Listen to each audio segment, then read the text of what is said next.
Hey everyone, welcome back to Impossible Versus Matches, where we take pop culture characters that have nothing to do with each other at complete random and make them go against each other. Join me once again is my good friend and co-host Preston, Howdy doody. and you guys know how it is. We each have a randomizer wheel filled with 50 characters of our own choice. I have my own wheel. Preston's got his own wheel. We're each going to spin them, and then we're each going to describe how the characters would come together for a versus battle, like a King Kong versus Godzilla, Freddy versus Jason scenario. Um, it's all about how they cross over and why they're fighting, as opposed to who would win. But sometimes we throw a little bit of that in there too. So, with that being said, let's get started. Preston, how about you go first this time? Oh, all right, my man. Yeah, that sounds cool. So, I'm going to spin the wheel for you, and we'll get your first character. Ooh, this is a fun one. It's John Arbuckle. John Arbuckle. Yes, he is the human character from Garfield. Okay, Um, makes why one of that the name is biggest so familiar. losers in pop culture. Oh man, Who's he got? shoot, I can't recall if this character's already been used. Has Barney the Big Purple Dinosaur been used? No, no, he is not. All right, well we got John Arbuckle versus Barney the Big Purple Dinosaur. All right. All right, shoot, man. All right, so I'm gonna go ahead and say that John is having a lazy Monday. All right. Of course. Dealing with Garfield's shit because Garfield's hate Mondays, Yep. and he's watching some TV to try to relax. And as he's watching this TV, he comes across this children's show with this purple dinosaur. Uh, it's called Barney. Finds out, and he's like, he's kind of like a Jerry, you know. I see him kind of like a Jerry from Rick and Morty, you know. So he's such a Oh, loser. yeah. He's like, hey, I kind of like this purple dinosaur. Why is that a flawless impersonation of a Garfield character? and John's like, I I'd like to meet this purple dinosaur. And Garfield walks in and he's like, John, what are you doing? What are you watching? This is stupid. You're stupid. Uh, this is how you fill up your Mondays. Get a job, John. You're stupid. And Good job, John's like, John. yeah, good job. Uh, Buy me some food. And then what Where's I my hear is, fucking lasagna? yeah. And what I hear, and then Garfield says, uh, or John says, I'm shoot. Damn, bro. All right. I apologize, man. I'm getting a pretty important phone call that I should actually take right now. Oh, okay. Then I'm gonna just pause the recording and you do what you gotta do. Okay, word. I'm gonna join the session back. Okay, go right ahead. So John's watching this Barney show and he's he's saying to himself, I really got to meet this dinosaur. It'll really and get a picture with him nonetheless, so I can stick it to Garfield and show him it's not stupid. Barney's for everybody. So John sees in the local newspaper next to we're getting real meta, next to a comic of him and Garfield, that Barney is going to be at the local mall. And John gets super excited about it. He's like, oh, awesome. Look at this, Garfield. I'm going to go to the mall. And I'm going to go to the mall and see Barney. And Garfield's like, you're a loser, John. Get out of here. Fuck you, And John. yeah, fuck you, you stupid piece of shit. And he's just like, God, you're so mean, but I'm gonna get a picture with him and I'll show you who's stupid. And he leaves and it's still on Garfield, and Garfield says, it'll still be you. And then John gets to the mall and he's waiting in this line, and he does start to realize that there's all these kids, like, and a couple parents, and he like talks to one of the parents. He's like, "So you're excited to see Barney?" They're like, "Oh yeah, my kid just loves the show." He's just like, it's like his best friend. And he's like, "Yeah, no, mine too. And he starts working his way up the line. And he's thinking to himself, he's getting super excited. He's like, "Oh, Barney, I can't wait to just get this picture and ask him, like, would he be my best friend?" And he's such a loser. dude, such a loser. And he finally gets up to the line, and he's there with Barney, and he's like, "Oh, Barney, it's so good to meet you." And Barney like gives him a hug, and he grabs into that embrace, and he like tears up a little bit, and he goes, "Barney, will you be my best friend forever?" And Barney's like, "What? Nah, man, that's weird." And it's like super offended, and he's like, "What? But you're supposed to be everybody's friend. Like, what do you think?" And Barney's like, "Nah, man, you're a creep. Get away from me." And he pushes him, and that's when the picture is then taken by the person who's doing the photo ops. And John disgracefully has to go back home crying with his head down. But he's got the picture, and he goes to show it to Garfield, and Garfield actually just finally laughs, and just laughs and is like, "You're such a loser that Barney didn't even want you in his picture." and that's the life of John Arbuckle. I like how it's not even like a fight or anything. It's just like crushing humiliation. Yeah. I gotta say, John Arbuckle is probably just the worst character, like, ever, like that someone has ever made. He's the most vanilla loser character. Like, I would not be surprised if Jerry from Rick and Morty is like based on John Arbuckle in like in at least the slightest bit. Oh yeah, for sure, dude. They're so they Like, have relatable qualities to each other, similar yeah, qualities. I could totally see this grown ass man going like being like, well, maybe Barney will be my best friend. And he just goes, Yeah, dude. like, will you be my friend? And Barney's like, nah, fuck you. Yeah, dude. Barney is not having it. He's like, Yeah, I'm not even real Barney, dude. yeah. It's just some dude in the suit, and Yeah, I exactly. imagine all the kids that are there to like see Barney are like really creeped out. Like, everyone's unsettled. Oh, definitely. Definitely, because they're like, why is this man? Where's this kid? And I really hope that like the picture is like John just in tears. Oh yeah, no, he's in tears and being pushed out of frame. So it's like you see him like falling backwards with tears in his eyes. Yeah, it's just an absolute disgrace. Dude, that's what the photo for that matchup should be. It's just John being pushed out of frame, crying by Barney. By Barney the dinosaur. That's brilliant. We've started this episode on a good note. I'd say so. Can you still hear me all right? Because while you were describing that, there's a huge thunder boom, and it is like Florida raining outside right now.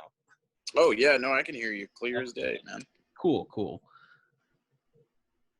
So yeah, man, I'm gonna go ahead and give you a spin on this one. All right, what do you got for me? I'm gonna just do a quick shuffle real quick, and now I'm gonna do the spinny biz.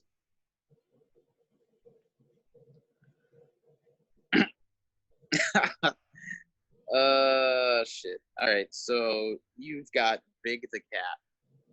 Big the Cat. Okay. Speaking of loser characters. Yeah, dude. Oh man, this is good. So We got the loser lineup on this episode. yeah, Big the cat. Okay. Um. Shout outs So to John St. John though. Uh, we've hung out and you voiced Big the Cat, I and didn't also know that. Duke Nukem. Oh wow, And that that's links our episodes. yeah, dude, pretty hyped. That was like the first episode we did was It was Duke Nukem, I know. yeah, Duke We got Nukem and Mike I tried Wazowski. tagging him in the Insta thing. I don't know if he's seen it or not. Yeah, I saw it. I see everything. Oh no, I don't know if John's seen it. Ah, no. Not John Cena, but Yeah. John St. John. Yeah. So I spun the wheel, and it's Big the Cat versus Ariel, the Little Mermaid, and I honestly think that this works. This is obvious. Oh yeah, it Big is. the Cat is a fisherman, Uh so he's out on his boat, and he's like, "Froggy, huh. here's Froggy," and he's looking for Froggy, and he's fishing. He's fishing with a ring, like Sonic's rings. Mm. He's using that like as bait because it's Big the Cat. Big the Cat is stupid. Yes, he is not the brightest. He's a Big the He's Cat not is the a strong. smartest. He's a strong contender for John Arbuckle's title of worst character. Mm. Um, but yeah, Big the Cat. He's fishing with a ring, and Ariel is under the sea, and you know exactly what she likes. She likes shiny human things or things that are not from the ocean. And Sonic does not spend a lot of time in the water. Um, so she sees it, she falls for the bait, and Big the Cat you know catches Ariel, the Little Mermaid. I, Um, I picture it being where Ariel's like swimming around, and then she sees the ring, right? And yeah, she's like, "Oh, that's a cute ring," and she like goes to put like her ring finger through it, and then just like gets pulled up by her hand, right. just all the way to the top. Yeah, but like it's still like a Sonic ring, so it's huge. Oh, see, I've always noticed Sonic rings to be like different sizes. Yeah, that. Oh yeah, I guess that's true because well, when you pick them up in game, they're like as big as Sonic, but then when rings are used for something, they're like the size of a regular ring. So I guess it doesn't really matter. Yeah, however you want to picture it. That was just Yeah, my mentioning of how I kind of saw and that then playing the out. Sonic movie has them the size of regular rings as well, but he like throws them and they grow. So Yeah, that's kind of what I was referencing. yeah, you know what? I guess it doesn't really matter for this scenario. I'll go with yours. No, not at all. Hell, it could be a massive one. And she's just like, look at this swing, and Yeah. and she goes and sits on it, and then next thing you know, here she is. Yeah, but bottom line is that Big the Cat catches Ariel. He's like, "You're not Froggy. You're girly." And, You're she doesn't like that. So she's like, "Put." So she just slaps him, and then goes back. She's with her like, fin, and then just hops in the water. no, just with her hand, just slaps him. like shut up. And she just jumps back in the water. Um, Mermaid just and bitch then slapped a cat. Yeah, exactly. Because Big the Cat's he's a big cat. He's like person sized. Oh Uh, yeah, no, he's practically a so bear. yeah, so she goes back into the ocean, and Big doesn't like this at all. This is what sets it off. So he's the he's angry now. He's like, that wasn't nice. Mhm. So he oh dang, did you hear that? I did hear that. Wow, it is crazy out there. I haven't seen it this bad in Virginia in a long time, but yeah, so he's like, that hurt me. So um uh Big the Cat, can he swim, or is he like Sonic? I think he cannot swim. Okay. So he calls up the one person that he knows can like really help him. Um First he calls Vector. Vector the crocodile. As Vector the crocodile, he can swim because he's a crocodile. That only makes sense to me. He goes down. Vector doesn't come back. um, so so then Big calls up Tails, and Tails is like, "Oh my God, it's Big the cat." Puts him on voicemail, but then Big keeps calling, so he finally is like, "What do you want, Big?" And he's like, "I need submarine to go under the water." So, Tails gets him a submarine, and he goes down there because he has to, settle the score with Ariel, the mermaid that slapped him. And he goes down there, and he ends up finding Ariel's cave of things, where he finds Vector's headphones and gold chain. And he's like, "Where's Crocodile?" He irrelevant. He's dead. Vector is dead. Oh no. Yeah, he's been killed. All right, so Vector's dead. And Big uses the submarine to kind of follow the trail over to King Triton's castle where Ariel lives. And of course Tails has built some weapons into the submarine, so Big just starts firing because now he still can't find Froggy and Vector is dead. So Ariel comes out and she's like, I remember this fat ass cat from earlier. So I'm not sure. What was that? I was saying, I remember him. Yeah. Yeah, I remember. I remember. So I don't know if you've seen the ads for this, but there's this game, Disney Sorcerer's Arena on for mobile. No, I have. Oh, it's actually pretty fun. It's like a turn-based RPG battling game with Disney heroes and villains.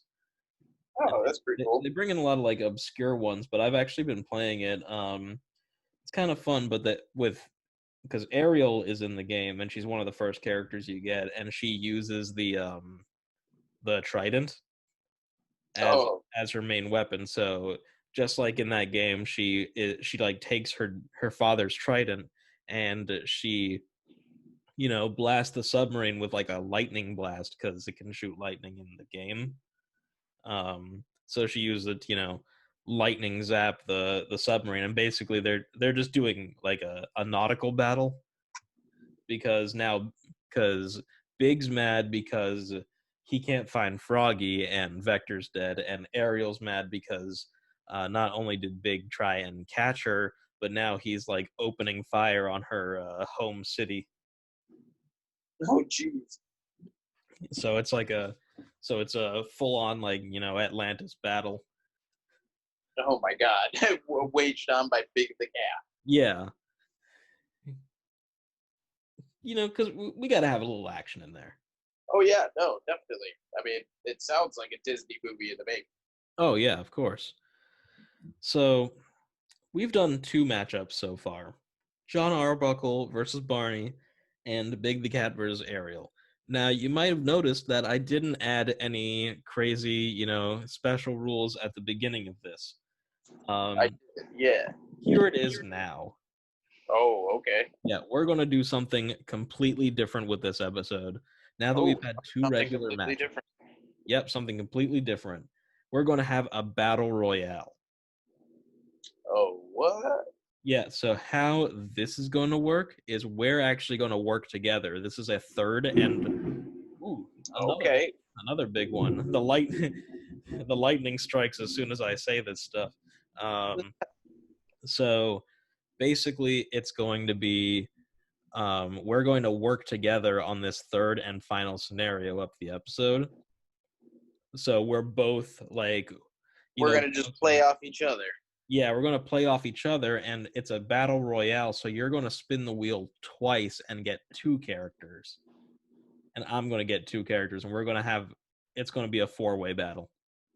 A 4? He wants to have a 4-way. 4-way battle. here we go. Gonna spin this wheel. Yep. So go ahead and spin the wheel and tell me who you got. My bad. I'm waiting for it to pull back up because it got closed out for some Oh reason. yeah, no worries.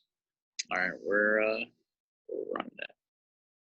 Who is the first challenger? Oh, this is great. This is great. What a perfect choice. Oh wait, who is it? It is. I got Hamtaro. Hamtaro. Yo. The hamster. Okay, well, I spun my wheel and I got Cousin Eddie. Ooh, cousin Eddie and Hamtaro. Yeah, Cousin Eddie from National Lampoon's Christmas Vacation, the guy with the RV. Oh my god, I got an anime mashup right here, or an anime team up. I don't know. I Ooh, don't know. They're it, try and get one that's like not another anime character. That's what I'm gonna do. I'm gonna Make it a bit more spin varied. it again. But we've got Hamtaro.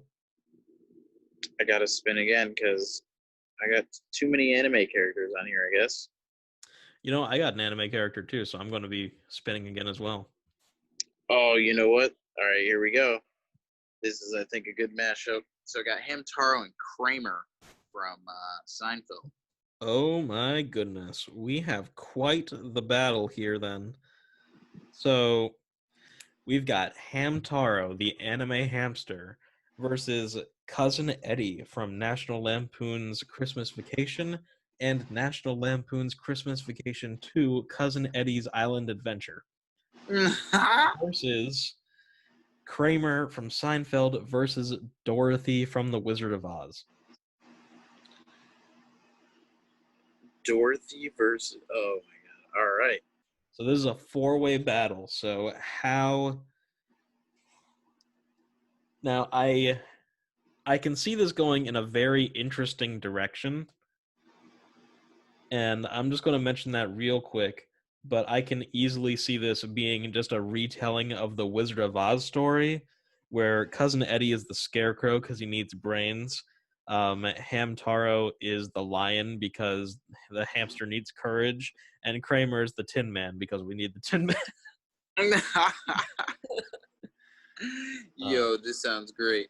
which that is a scenario, but we have to find a way for all of them to get pissed off at each other and fight. Dude, all right. So how about this? They have all met up with upon Dorothy's travels upon the yellow brick road there, and um, Kramer being the Tin Man, they start going into the woods there, and Kramer's like, "I'm not going in there. It's all dark and spooky. I'm kind of brave, but I just don't like it." And Hamtaro is like, "I'm following up behind him. Like, I don't want to go in there. It's too spooky." Yeah. And uh, that's when that's when Dorothy can come in and say, "No, you guys, uh, like these woods will be fine. Like everything will be just dandy." And little do we know that Dorothy is actually trapping them, bringing them into the woods for them to be captured by the Wicked Witch of the West. And yeah, something can dispute from there. You know what? Where does Cousin Eddie fit into all that? Cousin Eddie could have technically just like say he wandered off, uh, and the group didn't notice because of everybody's like fear and attraction toward entering the woodscapes. But Dorothy just like has to like concentrate so much on convincing them to go into the woods that they just totally forget about him, and Mm-hmm. so he's he's just he's just out there being cousin Eddie, probably like pissing on a tree somewhere else, So and the like answer to Cousin Eddie is just no one cares. no one gives a shit. Well, No, I so don't know. let me present this scenario to you because we might be able to run with this a little bit more. Um, so Dorothy is back at home on the Kansas farm, Midwest, and Cousin Eddie just so happens to be on a road trip. Um, Okay. and he, ends up driving through Kansas. Cut to New York City. Dun, dun, dun, dun, dun, dun, dun. We're in we're in Jerry's apartment, and George Costanza's freaking out, and Jerry's like, I don't know why you're doing this. And George is like, Jerry, I gotta call all the women I ever went on a date with. And he's like, why do you gotta call them? You already see them. Things are broken off. You're not ever gonna hear from them ever again. George Costanza is like, Jerry, I gotta call them all and apologize for why things didn't work out because I don't want to get me too'd. It's modern Seinfeld. And he's like, what do you mean get me too'd? You're not gonna get me too'd. And he's like, yes I am, Jerry. If I don't call every single woman that I ever been with and apologize for my behavior, then I'll get me too'd too, because people are getting me too'd now. Oh, you don't want to get me too'd too. And basically they just, go on blabbering because it's Seinfeld. And then but completely irrelevant. And then Kramer just like busts in and he's like, Jerry, I need to borrow your car. And Jerry's like, why do you need my car? We're in New York. Just walk everywhere. Take the subway. And he's like, no, Jerry, I need to drive out to Kansas. he's like, why do you need to drive out to Kansas? He's like, I bought a hamster. And he's like, why did you buy a hamster from Kansas? And he's like, oh, it's a special hamster, Jerry. He's like, there's a pet store on the corner of Fifth. And he's like, oh, Jerry, it's a special hamster. So he's like, are you gonna put gas in the car? You gonna tune it up? And he's like, oh yeah, Jerry, whatever you need. This hamster's really important, Jerry. So completely irrelevant. He leaves George Costanza to talk about whatever, thing he's whining about this week. And so Kramer, for no reason, is borrowing Jerry's car, even though Kramer also has his own car. So basically, Dorothy is in Kansas. Her farm is selling the hamster. And at the same time, Cousin Eddie and Kramer are on their way to Kansas.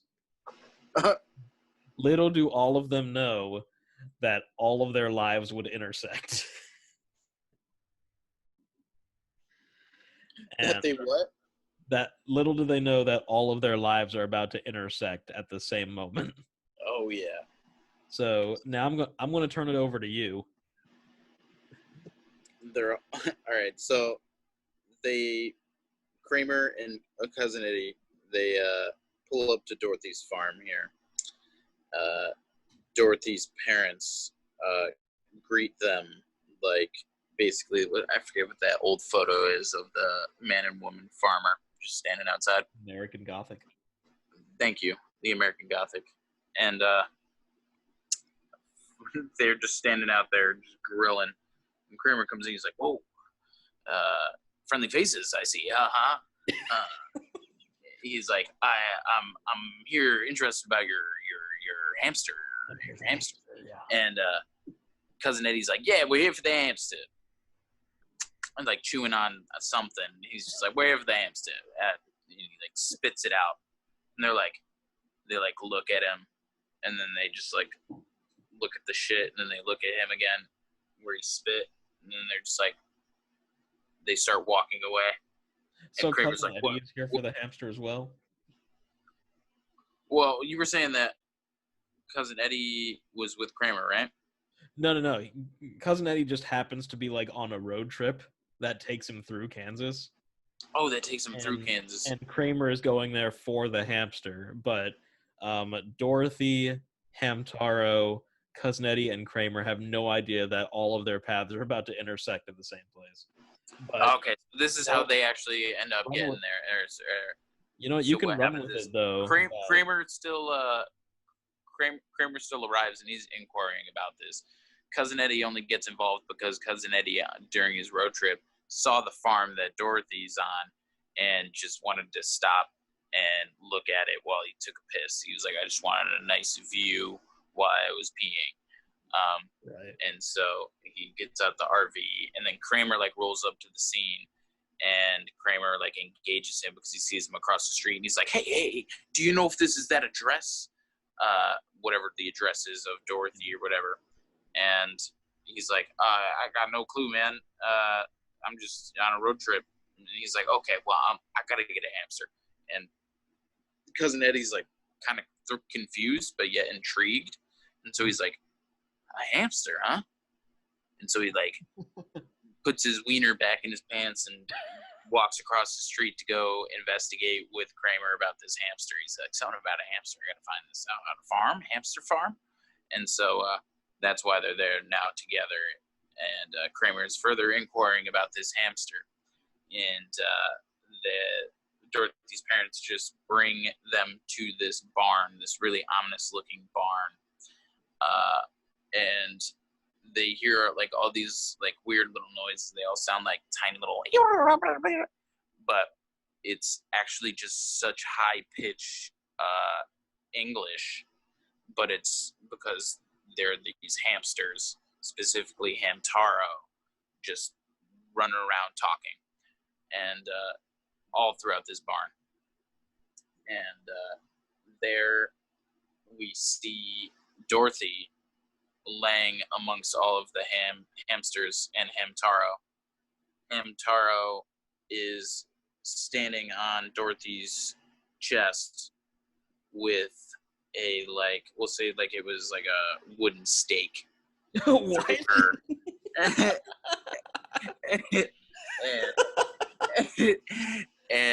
and Kramer and Uncle Eddie are like, oh my god, what the hell? And Dorothy's parents freak out, and they push Cousin Eddie and Kramer into the barn with all of the hamsters and Hamtaro. And Hamtaro's like, I'm Hamtaro. I'm not here to save you, but I'm here to kill you. And Kramer was like, well, I was here to purchase you, but it looks like I'm not doing that. And Cousin Eddie's like, what the hell, man? What the frick did I just get myself into? And basically, Hamtaro then just takes the stake out of Dorothy's chest, real brutal, like just like pulls it out real quick. And then basically just terrifyingly and aggressively just tries to come at Kramer and Cousin Eddie, as if it were like Chucky from Child's Play. I like how it took such a complete left turn. Yeah, dude, I'm good at those, man. I also love that there was like a slight buildup where like, and Hamtaro just goes, I'm Hamtaro. Yeah, I'm Hamtaro. I know what to do, and that's kill you. Oh my god! So is that your scenario with how they get battling? Yeah, that's pretty much how I would put it together. All right, so stick with that one at least. So here's mine. Here's my scenario. So just like before, so I'm gonna go back a little bit. So Kramer ends up at the farm. It's Dorothy's farm. Dorothy's parents are selling Hamtaro. Meanwhile, Cousin Eddie just happens to be there, and he feels like, a farm, it smells pretty bad anyway. This is a perfect place to empty out the all the shit in the RV. Just like in Christmas Vacation, where he's like, "Hey, bud, shitter's full," and he's just like pouring it all like into the sewers. So Kramer, Hamtaro's in a little like hamster cage, and Hamtaro does not like Kramer whatsoever. So like, but Hamtaro doesn't like Kramer, and Hamtaro is pissed at Dorothy because Dorothy is selling Hamtaro, and Hamtaro didn't know it. So Kramer goes into like pet pet Hamtaro, and Hamtaro, like other hamsters, is like somewhat aggressive and bites Kramer like really hard, like to the point where like Kramer is trying to like shake Hamtaro off, but Hamtaro's like holding on. This is a total representation of Hamtaro's character. Well, you know what? So is shoving a stake through Dorothy's heart. No, I know it is, but I love it. This Yeah. is what I love about it. Hamtaro is otherwise such a kawaii character. Yeah, so Hamtaro Make him bites murder Kramer, and Kramer like can't get rid of Hamtaro. Meanwhile, Dorothy is mad at cousin Eddie for emptying all of his shit onto the farm. So she's mad at him. Hamtaro is mad at both Kramer and Dorothy. Kramer is now mad at Hamtaro a little bit, but he still knows, oh, it's a special hamster. So he's like shaking his hand like to get Hamtaro off. He's like, whoa, it's biting me. And then he like, shakes his hand like too hard and sends Hamtaro flying into cousin Eddie's face. And now cousin Eddie is mad at Kramer because Kramer threw a hamster at him. He's like, you threw a hamster at me. And then he like whacks Hamtaro like off of him, and now Kramer is pissed at cousin Eddie because cousin Eddie hit his special hamster. So, and now Dorothy is mad at Kramer for throwing the hamster. So they're all mad at each other, and then they all, end up having a giant fight in like the haystacks or whatever. That's that. That's a fun way to bring them all around. Yeah, just make it a way so that each of them is pissed at each other, and then like Hamtaro was mad at cousin Eddie for swatting him down. So that's our battle royale. that was pretty fun, honestly. I would like to do another one of those at some point in the future episode. Whenever you throw another surprise in like that. Yes, I'm thinking that if we ever get 4 total people, so like you, me, and 2 others, then each person gets 1 from their wheel, and we just have to make a way for all 4 of them to go together. I think that'd be how it would have to work if we had more than 3 people on the show. Yeah. Because otherwise, it just any more than that is too many people. No, for sure, I feel that. But yeah, so that was our special surprise battle royale episode. That'll be a fun one to draw up. Oh yeah, I guess that'll be that's the episode. I've been joined by my good friend Preston. You can find him at the links in the description below. Joe, as always, it's been a pleasure, my man. I thank you for having me on. Of course. I can't wait and look forward to doing another one. Of course. Thanks for being part of it. Hell yeah.